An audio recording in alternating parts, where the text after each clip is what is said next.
Good morning, everybody. I'm here in South Australia to support a great team of candidates that's standing in this election that will become the future members of Parliament for this state and make a real difference in how South Australia prospers in the future. The largest employer in South Australia is the federal government. The second largest employer in South Australia is the state government. And the third largest employer are the councils that dot the geography of South Australia. That's an appalling situation. Since the devastation of manufacturing in South Australia, the state has been devoid of enterprise, of industry and investment. And South Australians can't be all they could be because of the restrictions that they have to work under. 3 generations of unemployed people in Elizabeth deserve a fair go. We have to do something to bring our costs down and the cost of electricity, and the power blackouts spell doom for this state and its possibilities. No investor could consider investing in an industrial enterprise in South Australia because of the unreliability of electricity. And with that sort of an outcome, really, it means there's no jobs, there's no future. We, the United Australia Party, want to change all of that. Low-cost, reliable energy is the key to prosperity, jobs and manufacturing. And we want people to come here and invest in South Australia because they know that they have the advantage. They don't know that they can produce far cheaper than they can anywhere else in the world. Japan, USA and China and the rest of the world have cheap, affordable, clean energy with 0 emissions from nuclear power. South Australia has the world's largest uranium deposits, but does not use it to its advantage, but exports it overseas. How can it be that Japan has become the world's 3rd largest economy on the back of Australian resources and Australian energy, but it suffers the tyranny of distance, the higher wages and a higher standard of living? South Australians are as innovative, as strong and as capable as any Japanese person. We have to back them, and the Commonwealth Government has to back this state to be what it was once, a thriving manufacturing hub for Australia, and it can be for the rest of the world.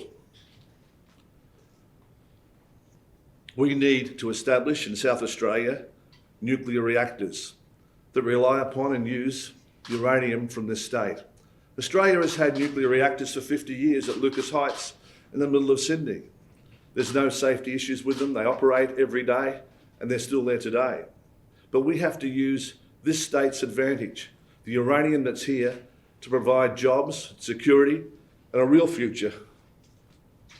The United Australia Party will have the balance of power in the Senate, and we'll use that power to establish and ensure whichever party is in government to support us, to establish nuclear reactors and a vibrant manufacturing industry in South Australia. South Australia kicked off really with the support of the Commonwealth Government at Whyalla when they commenced their steelworks. It was done by a Commonwealth guarantee. It was never called upon. It cost the taxpayers of Australia nothing, but provided for many years a vibrant economy for South Australia. We can follow that model and do it again. Others have followed that model in Japan, Korea and China and still do today. But we've abandoned our people. We've forgotten that we led the way in financing large and innovative projects and taking the advantages of our resources. Establishing nuclear reactors and having nuclear power in South Australia is a win for the environment. It has no emissions, 0 emissions. It's much better than renewable energy. It's much cheaper, it's much more reliable, provides for a base load, and it has 0 emissions. It's a win-win-win for the environment. But it's also a win for manufacturing. It's also a win for competitiveness, that we will be able to manufacture in this state, not just submarines that may not be as competitive as they should be, may not provide a real future for our people, but we can manufacture anything because we'll have the cheapest power in the world and we'll have the strongest economy and we'll play to our strengths. So nuclear energy is a win for industry. But more important, it's a win for the people of South Australia.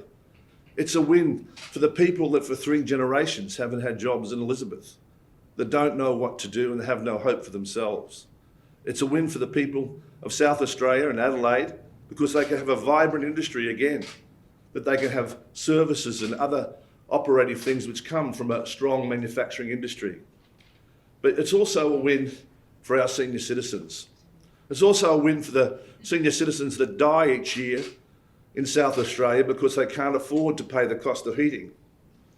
It's also a win for the people that suffer because they can't afford to put on their air conditioners anymore because the cost of energy's got more. And if you listen to the Greens, the price of energy is going to double. So we have to draw a line in the sand and say it's got to stop here, that we've got to turn back the tide of devastation for this state and aspire for a stronger, more viable future. And the Liberal Party and the Labor Party has let this state down. The reason we have the United Australia Party is because we know our country is better than that.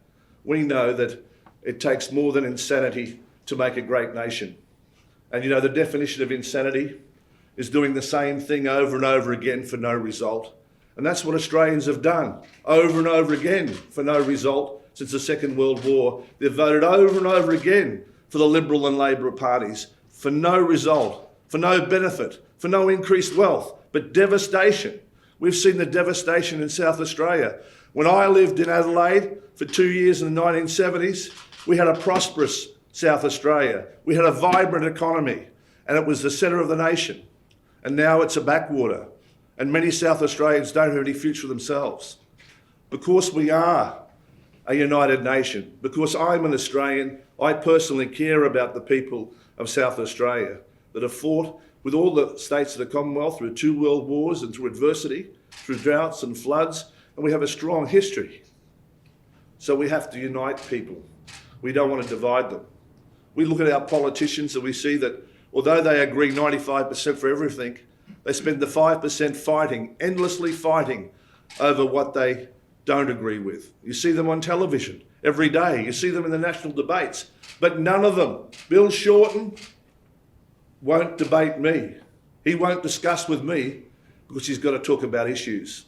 He's got to talk about real things, and he doesn't have the answers. And what's more, he's not allowed to have the answers. The union movement won't let him deal with the real issues that face Australians. And that's why we've got the United Australia Party. And that's why people right across this country are listening to what's happening. That's why I'm investing $50 million of my money in the United Australia Party, because I'm an Australian. I care about this country. And that's what we need to do. Too much is given, much is required. And I want all of you here, even the members of the press, to think about what can I do for my country? That the journalists here realise that they live in South Australia too, that they've got a vested interest in the future of this state and their children. And now is the time to make us, as I said, a line in the stand, to hoist the banner, to sound the torch and make things happen in this state. Thanks. I'll just take any questions you might have. Mr. Palmer, 2 quick points on your nuclear policy. Number one, there was a Royal Commission here, which basically killed it off forever. Number two, it's generally regarded, who's going to pay for a nuclear reactor? You're going to bankroll it yourself? Well, how goes deal with those two items. Secondly, the Royal Commission. Really, you don't ask a bunch of public servants to have a Royal Commission to decide whether you do a commercial enterprise. The role of government on a regulatory basis is to say, yes, you can have one. You can leave it to industry and other capital to decide to have it. But secondly, on that, your second question, who's going to fund it, who's going to bankroll it? As I said in my talk recently, the Commonwealth Government in 1913 provided a guarantee to establishment of the steelworks at Whyalla, and they can do it again. That's how nuclear facilities are established in Europe, in the United States and Japan. And who would build it, given that we haven't built one here before? Well, we haven't built submarines here before that work either. There's plenty of there's plenty of technology. The Commons class submarine works perfectly well. But of course, it's got a 5-minute survival time in combat. That's the reality of it with the first class Navy. And if you want to send 100 Australians to their depths, I wouldn't do that. But to answer your question, who's going to build it, right? The technology is available in the United States. Most of the major contracting companies in the United States that have built the reactors there are available to build them here. There's also a consortium between France, Germany, and other countries that build nuclear reactors. So, and would it be Australian owned then? It may not be, or it may be Australian owned, but the critical thing for this state is the source of the power and the energy, and to ensure that we get cheaper electricity and reliable electricity. So that's what we're saying. There's one aspect is about the nuclear reactor as a business and how it operates. Another one is providing power at a cheaper rate, more reliable rate to the industry and to the people of this state. What makes you so sure it'll be cheaper power? If it's Well, you only have to look at the capital setup cost. We only have to look at the cost of operating costs of nuclear power plants that have been recently built in China to have a look at what their operating costs are and the latest technologies that have been introduced. It's a lot cheaper operating than it is a coal-fired power station, for example. And a coal-fired power station is a lot cheaper than renewables. So the question really is, from a regulatory government point of view, is there a good reason to stop industry or to stop other people for doing it? Because that's what the Australian government is doing at the moment. It's stopping people competing in this sector. Now, as I said, it's got zero emissions from an environmental point of view. And South Australia has got abundant supply of uranium. So if you win balance of power, you'll guarantee a nuclear reactor in South Australia, wouldn't you? That's right. We'll stand in the Senate, and we'll stand in that courthouse door, and we'll say that if you want things passed in the Senate, whoever's in government, we hope it'll be us, right? We'll want these things done for our country. So that's a guarantee? That's a guarantee from me, personally, right? And for our party. Sorry? The other great issue facing the state is water. How would South Australia benefit from your promise to tear up the Murray-Darling Basin plan? Well, let's look at the Murray-Darling plan. That's a different subject. Sure. So let's just move on to that one. You'll see the Labor Party, and Senator Wong in particular, has been very critical of the Murray-Darling Basin plan recently.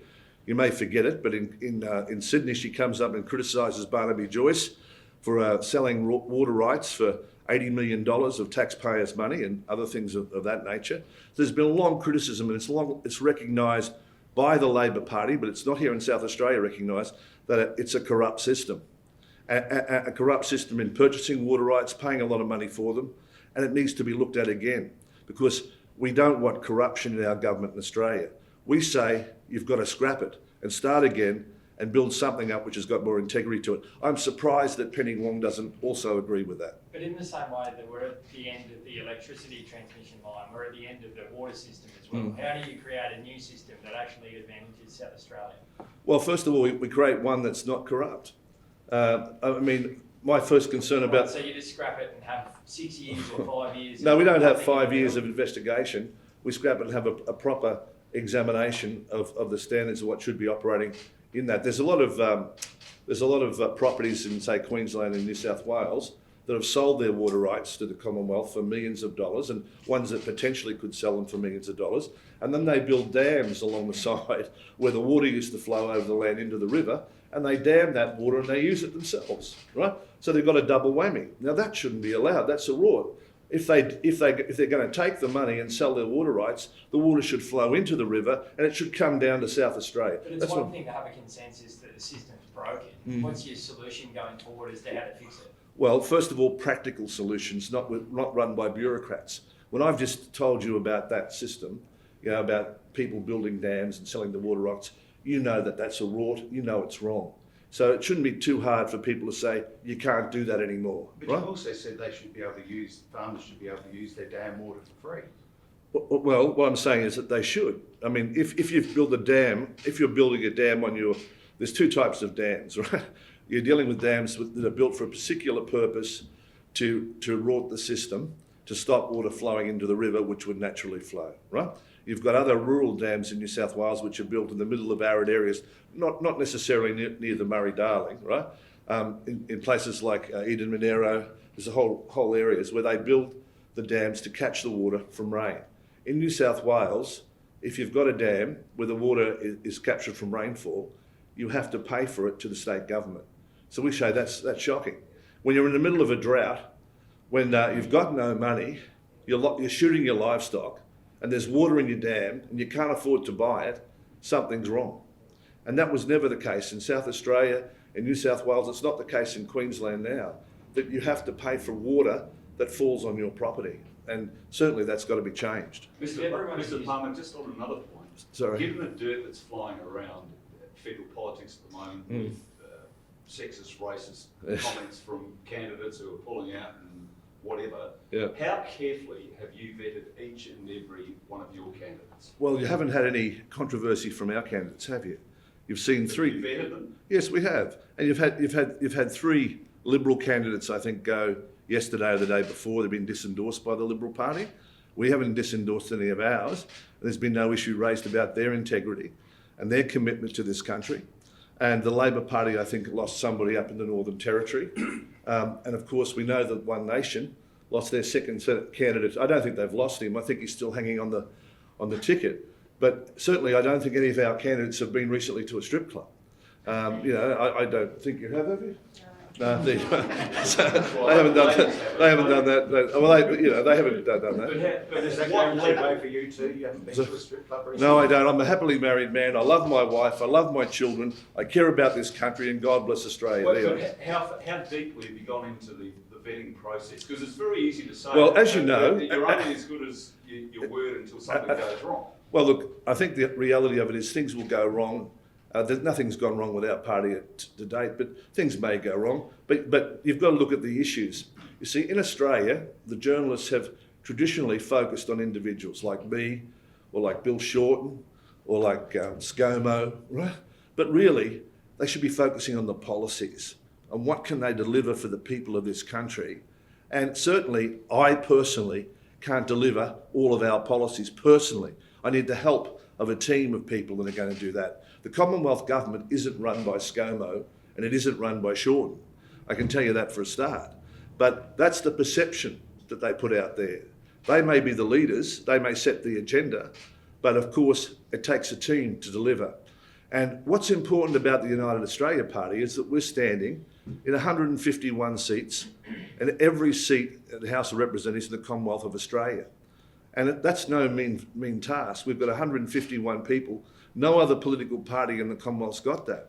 And why are we doing that? Because we want to give the people of Australia the opportunity to break this cycle of insanity from World War II in voting only Liberal and Labor. Your candidate in Tasmania, Jim Starkey, has been claiming that he's a relation to Joe Lyons, the former Australian Prime Minister. The family have denied that. Well, that's only one part of the family.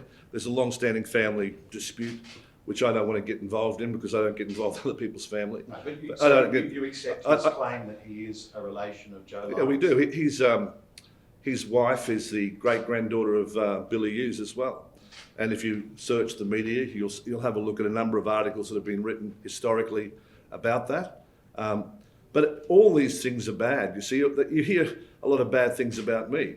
But the reality of it is, it doesn't matter. What matters is producing nuclear energy here in South Australia so that the children that live here can have a future.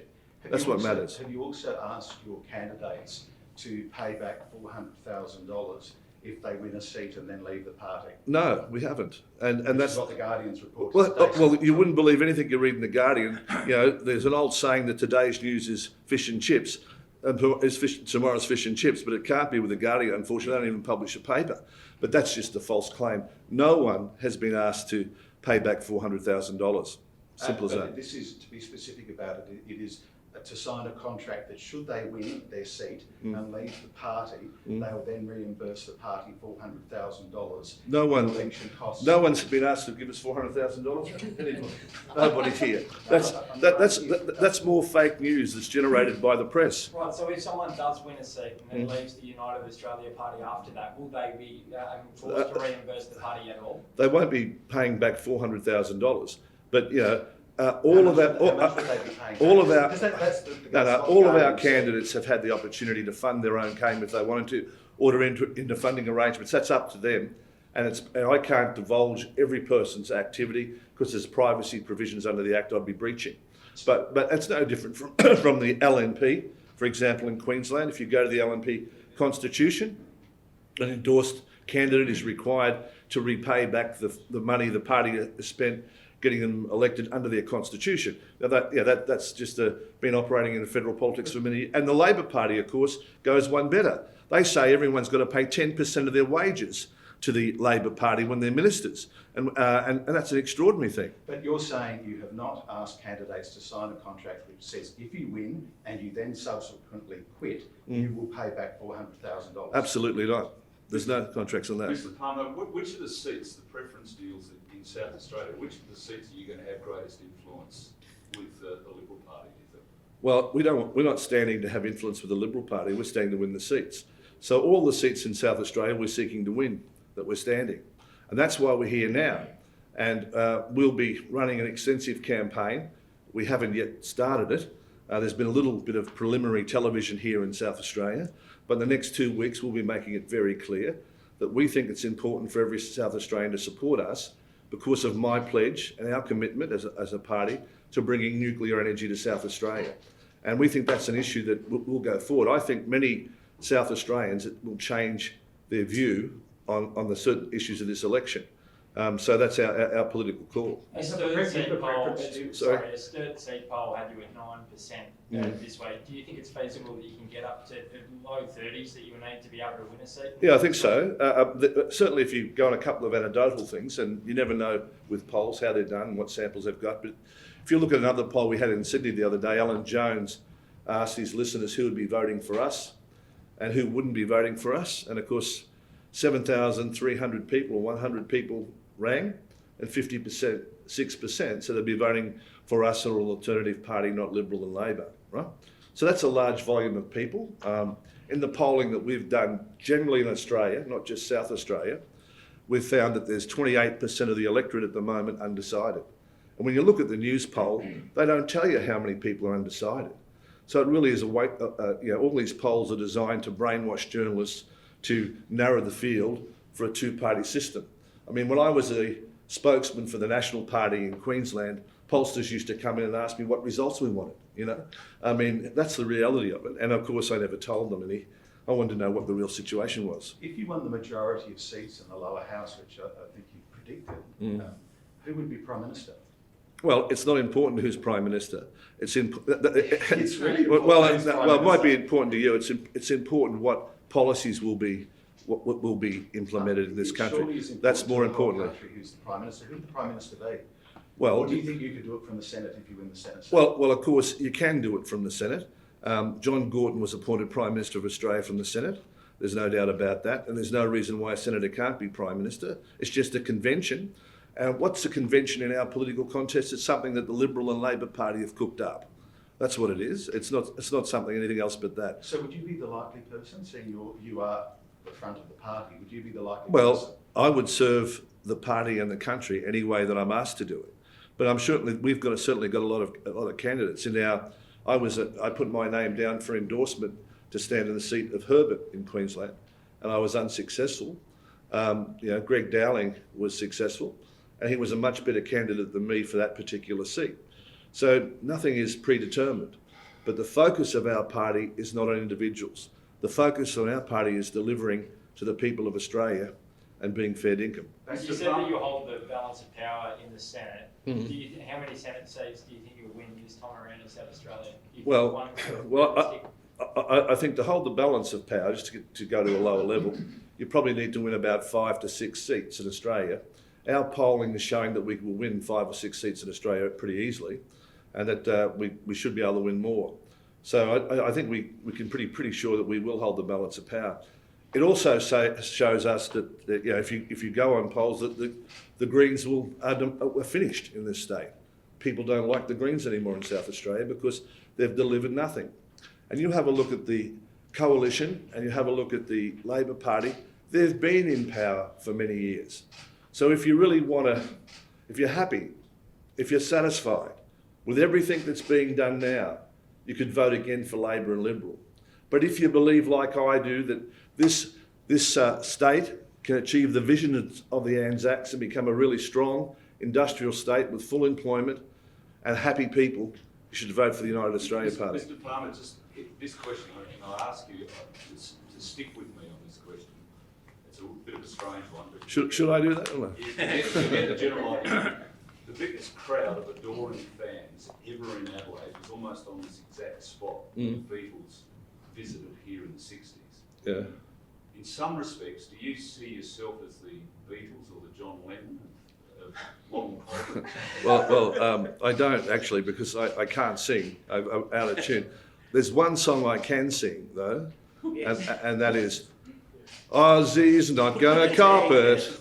Aussie's not gonna cop it. Aussie's not gonna cop it anymore. That's it.